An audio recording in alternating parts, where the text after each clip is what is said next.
చూడండి, ఇంత అద్భుతమైన కేసులు హోమియోపతిలో ఈ యొక్క కిడ్నీ ఫెయిల్యూర్ కేసులు సక్సెస్ఫుల్ ట్రీట్మెంట్ జరుగుతుంది.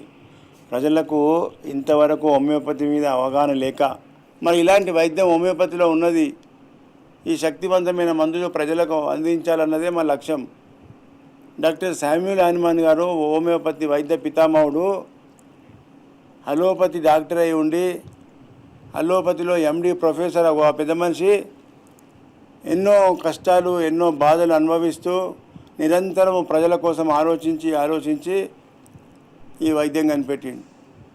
ప్రజలకు నష్టం జరగకుండా, ఎలాంటి ఆర్థిక ఇబ్బంది జరగొద్దు, వ్యాధులు సంపూర్ణంగా శాశ్వతంగా నివారణ చేయాలి అనే ఉద్దేశంతో ఈ వైద్యం కనిపెట్టిండు. మరి ఒక అలోపతి డాక్టర్ అయి ఉండి అలోపతిలో ఎండి ప్రొఫెసర్ అయి ఉండి ప్రతిపక్షంగా హోమియోపతి వైద్యం ఎందుకు కనిపెడతాడు? అందులో లేని సత్తా ఇలా ఉంది కాబట్టే ఆయన కనిపెట్టిండు.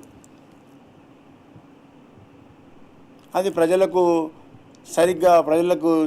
అందించేటట్టు లేక, ప్రజలకు దీని మీద అవగాహన క్లాసెస్ చెప్పక హోమియోపతి అని వాళ్ళకి చూపిస్తే ఏమర్థమవుతుంది? దీని పుట్టుపూర్వోత్తరాలు, దీని సిద్ధాంతాలు అన్నీ చెప్పి ప్రజల్లో చైతన్యం తీసుకొచ్చినప్పుడే హోమియోపతి వైద్యం వాడతారు, వాళ్ళు అనుభవిస్తారు, వాళ్ళు ప్రజలకు చెప్తారు.